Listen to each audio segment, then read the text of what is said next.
Hello, hello. Welcome to episode 12 of Making a Marketer. I'm Megan Powers at Megan Powers, as you can see on the screen. If you are with us live, if you're listening to us on the replay or on the podcast, you might not be able to see that. So I always like to let people know so I don't forget. It can be found on the Twitter at Megan Powers. And I have an awesome guest today on episode 12. His name is Michael Arias, and he is the dental marketer. Welcome, Michael. Hey, thanks for having me, Megan. I'm excited to be here. Nice. So I'm going to give a little intro, and then if there's anything else you want to say, I always have my guests, you can give your 2 cents. But I pulled it from your stuff, so hopefully I'm on point. So he also has a podcast called The Dental Marketer. He's worked with several dentists, dental groups, dental consultants, and agencies. He loves educating anyone who is interested on how to market their dental practice. I was a guest on his podcast. I don't think it's hit the airwaves yet, but it hit me after that people might like to learn about what he does, and his thing is ground marketing. So that's the topic of the show today. So we're both West Coasters, right, Michael? Yeah, California, right? Yeah, I'm San Diego. Oh, yeah, like 3 hours away, LA. So. Down the 5 or the 405 or whatever. Yeah, I know that. There's so much traffic, and it's raining. Is it raining over there right now for you? It's not. We had a little bit last night, but it's not too bad. Yeah, but I laughed at LA rain was trending on Twitter yesterday because the East Coast is like getting pummeled with tons of snow, and Californians can't drive in the rain. So yeah, I know. So now it's trending on Twitter. The rain. That's hilarious. Yeah, and it was early in the day, and it was still blue sky here. I thought, well, it must be going east or something, but it's still raining here today, like a lot. Yeah. Wow. Yeah, and that's unfortunate for all the fire areas and stuff.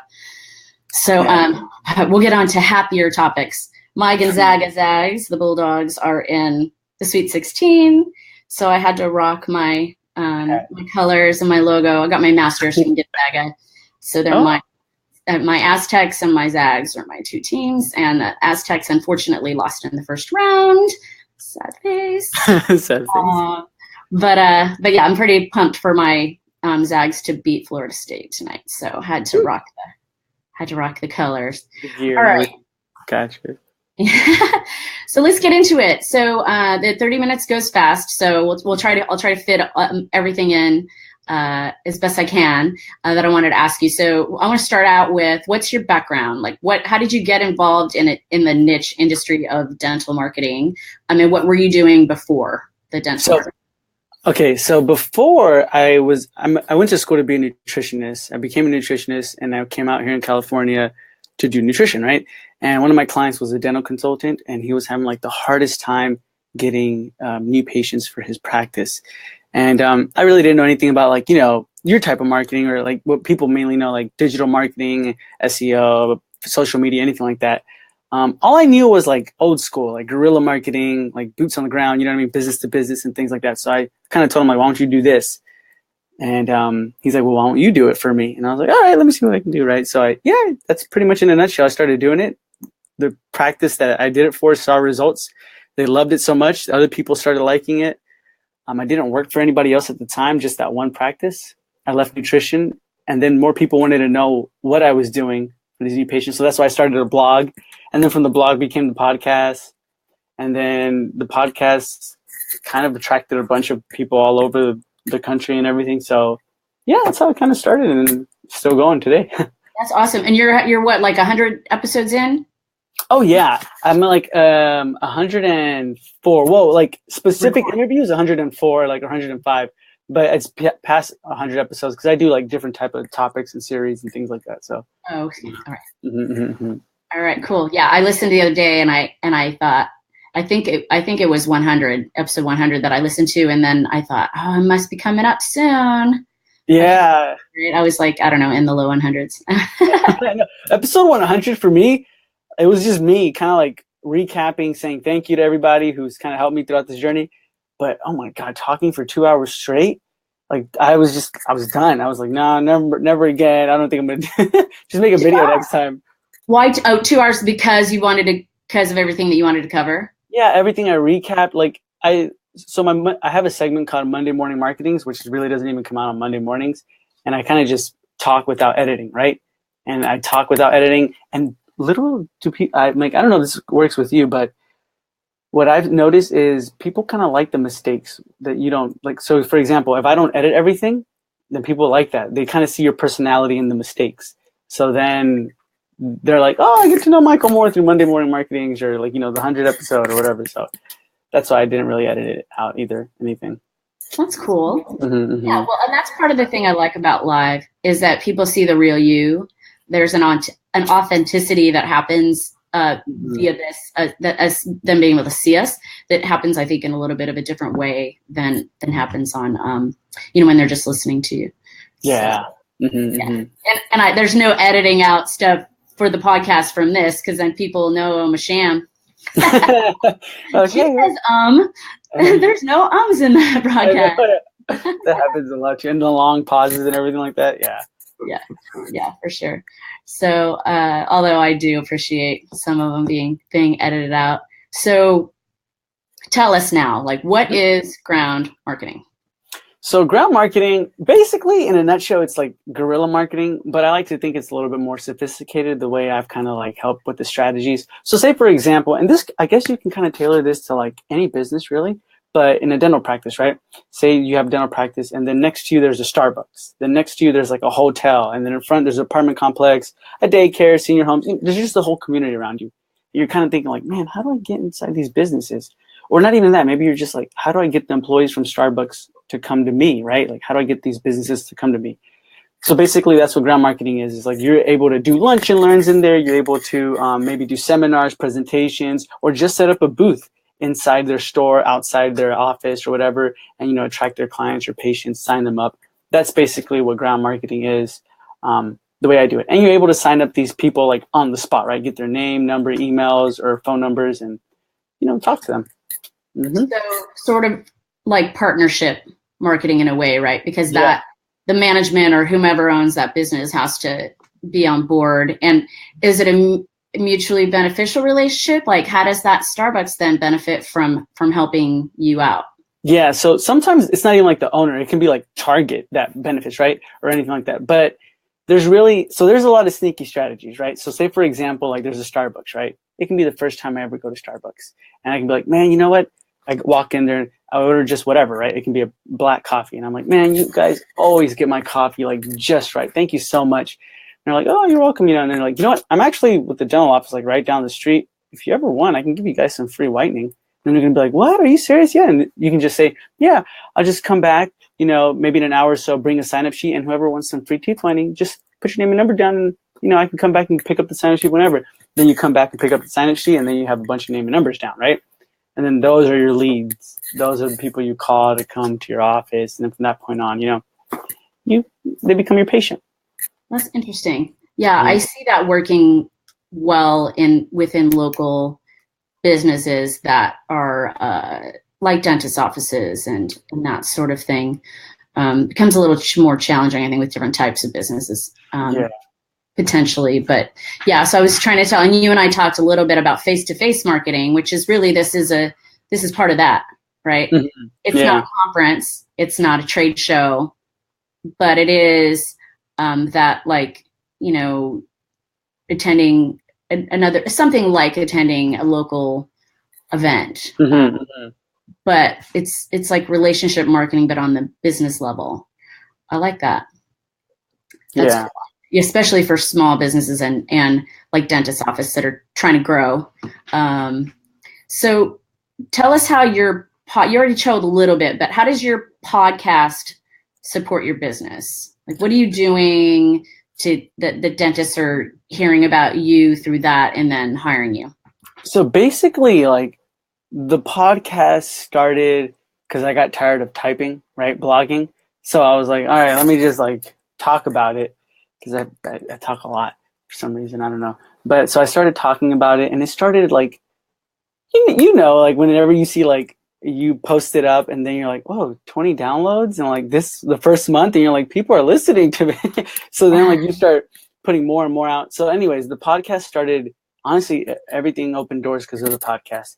So I started covering just purely ground marketing topics. Then from that point on, I started interviewing dentists who were being successful in their industry, right? Or in their community. And I wanted to know, like, hey, what were you doing? Well, what are you doing to be successful? So I would interview them. And then now, like the series, That's How You Came On, and things like that. I want to interview people who are like the general population, but are marketing masters, and how they can like also have a view as like, because here's the thing, as a dentist, you think you know what the general population is thinking, but nobody thinks about dentistry as much as a dentist does, right?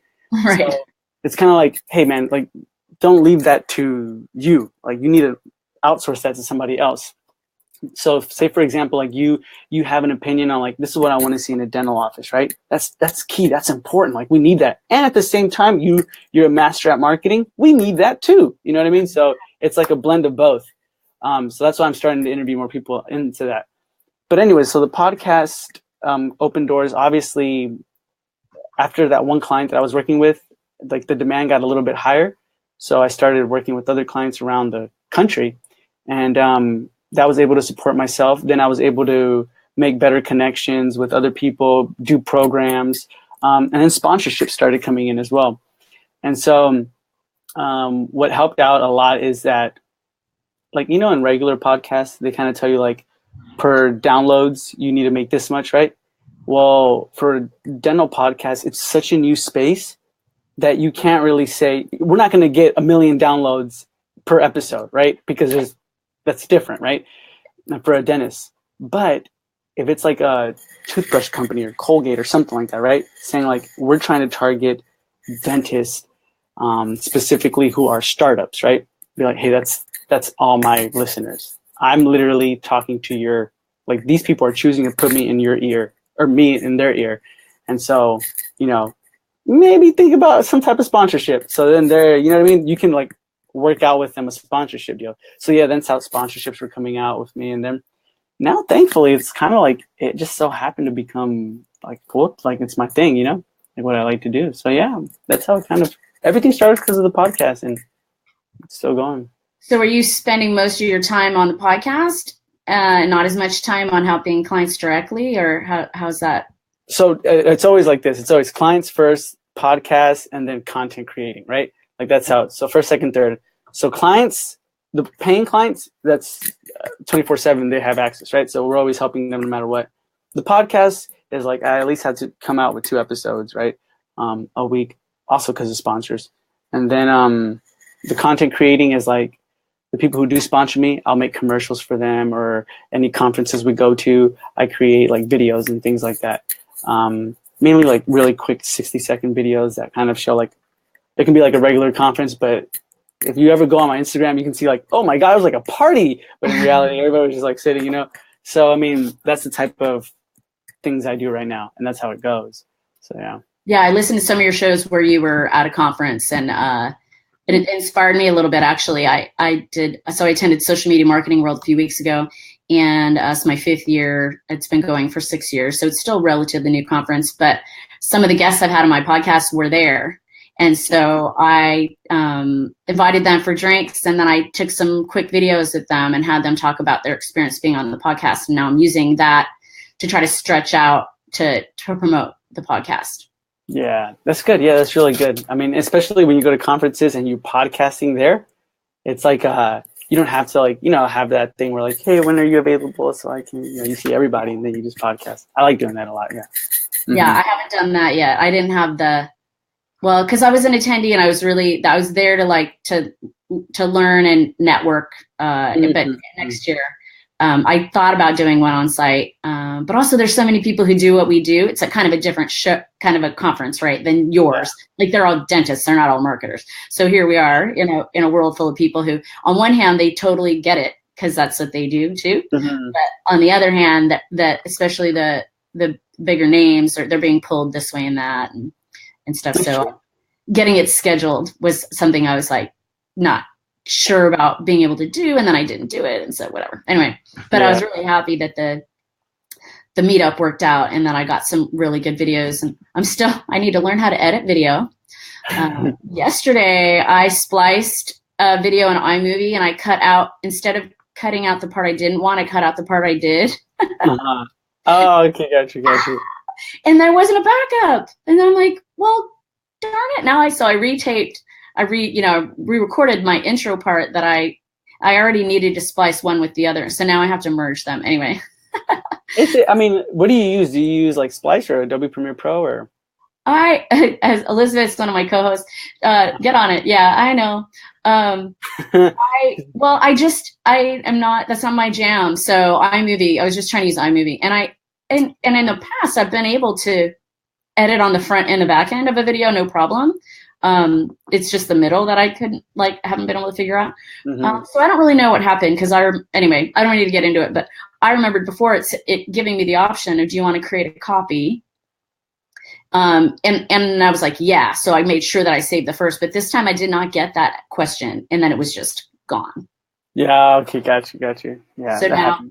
So now I put the rest of the videos on my Mac, and then so I have a backup, and anything else I mess up. Yeah. It happens though. Mm-hmm. So what do you think is the biggest benefit to ground marketing for your clients? So like what I like to say is ground marketing, you're out in the community, right? You kind of become almost like the go-to dentist. The brand equity builds up a lot as well, only because they see you all the time in the community. Maybe not the dentist, but they always see somebody from that business in the community, right? Maybe Monday they're at LA Fitness from 4 to 8 p.m. for Member Appreciation Day. Wednesday they're at the Costco employee break room talking to the employees during a lunch and learn. And then Thursday they're at a senior citizens home doing like a presentation for them, right? So you're always everywhere, but at the same time, you're also getting results in real time. People are signing up their name and number, or you're getting their name and number down, right? That, and also, I feel like, for example, you said social media examiner, right?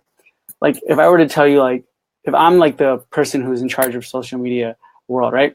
And then I tell you like, okay, we're all going to do a meetup live in real time for 8 hours online, right? And I'm like, okay, it's gonna be $500. Are you gonna be like, oh yeah, I'll still do it? But I mean, it's not like as exciting as being there in person, talking to everybody, meeting. So that person-to-person interaction, I don't think that's ever gonna go away, because that's why we still go to concerts. That's why we still do all these things, right? Talk to people, go to conferences. So I think that's the extra thing that ground marketing provides. But I don't think now I'm never saying like, hey guys, don't do digital marketing, just ground marketing. No, I think digital marketing is like, there's no such thing as like, hey, I don't do social media marketing. It just means like you're behind on it, right? You cannot not do it. You're just behind on it. So I think all of this kind of like goes together, right? If we put it all together and it's executed properly, then anything can happen. So that's the kind of touch I think ground marketing can provide, is more of the people-to-people interaction. Yeah, and I see that. I live in a neighborhood called Bankers Hill here in San Diego, and we have a lot of little local businesses, and they'll put up like a table outside, or there'll be like a sort of a neighborhood walking festival kind of thing where all the businesses are open for you to go in and out of. And I think that people learn about businesses, and even it's funny. It's this martini. Taste and Teenies is what it's called. It happens in Hillcrest, and I at the holidays, and I always end up running into businesses that I wouldn't have discovered had it not been for that thing. And I'm like, I'm coming back here. There's value in that, building in the you're building community at the same time. There's good value in it. So yeah, for sure. Right on. All right, so. Do you have a favorite success story from a dentist that you've helped?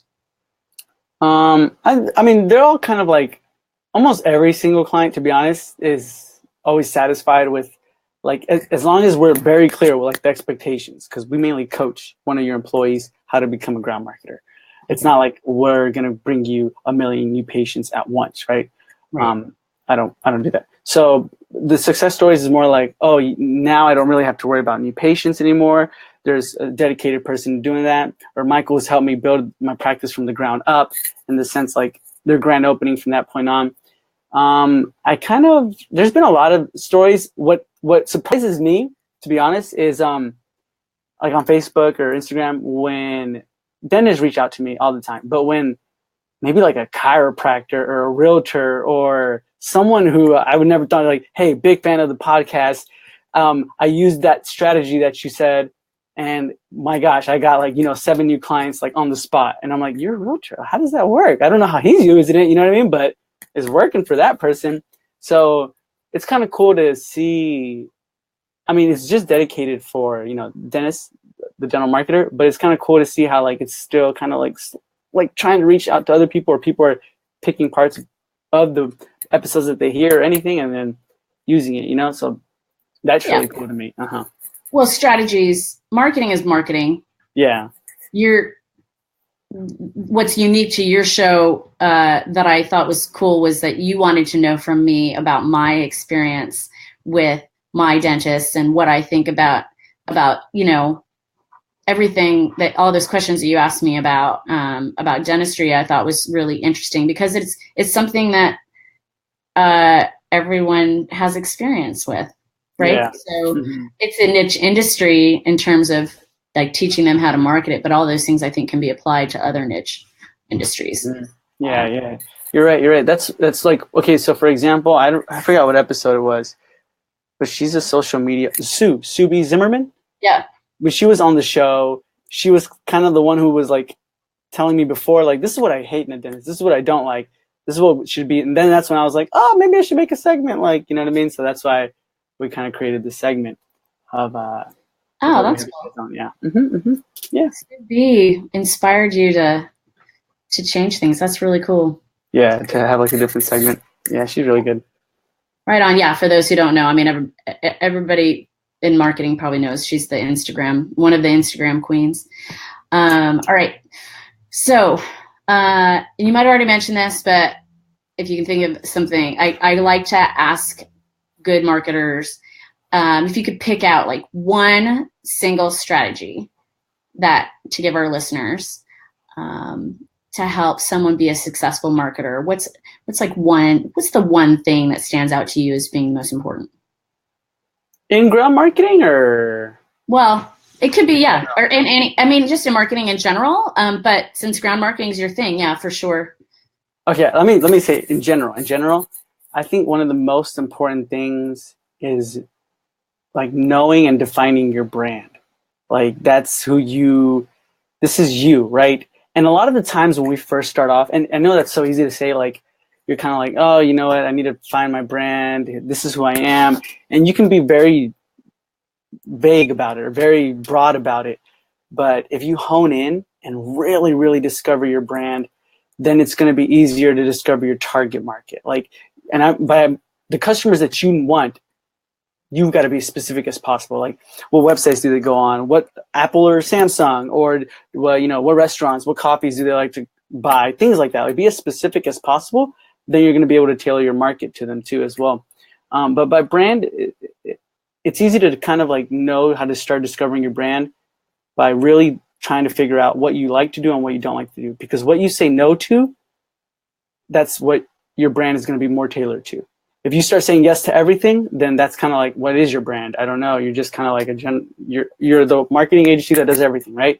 Right. But if you like start saying no to a lot of things, and really, then they're like, oh, Megan or Michael just do this. They just do that. That's who they're going to be. That's their brand. They're exclusive. And then, I mean, I forgot who told me, but the riches are in the niches. So, I mean, if you like really hone in and focus, then yeah, I mean, you can discover your market, discover everything. I mean, yeah, so there's a lot really. I mean, that's what I would say. So really just discover your brand and focus on that one thing for the beginning process. So I like that. So you don't know this probably, but our last episode, we had two really savvy women business owners who are master marketers, and they talked a lot. The show kind of took a turn. We were just going to be talking about digital marketing, and hadn't really like honed in, but it ended up really being focused on them talking about molding your own personal brand. And then how that folds into the brand of your business. So you'll have to listen to episode 11. Okay. It's a really good one. No, truly, it's one of those I don't know if you ever end a show and you're like, man, that was gold. Like we just knew as soon as it was over, everyone was like messaging each other. I mean, there were 5 of us on the show, 3 hosts and then 2 guests, and the 2 guests had never met before. They became BFFs on the show and stuff. Anyway, it's a good one. But yeah, so I love that you just said that, because it really hits home, a lot of what we talked about, and it shows that, yeah, it's true. And I think too, it's interesting because you can fall into a niche, right? Like, I think you kind of fell into your niche, wouldn't you say, based on that first customer? Yeah. For me, I worked in meetings and events industry for a long time. And I worked on the technology side. I used to sell audiovisual production. So like all of the, the screens, the mics, the whole kit and caboodle that goes with when you attend a conference. And through that, I ended up sort of getting into, once I started my own business, everyone's like, oh, she's the events person. And so I have this sort of niche in the meetings and events industry within the event technology space.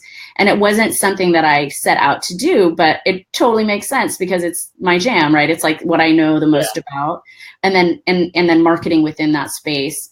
And then hospitality as well. I've worked in restaurants my whole life. So I have restaurants as customers and stuff too. But I joke that I don't discriminate. So I'm like, you would take a chiropractor on as a client, right? If they wanted to pay you?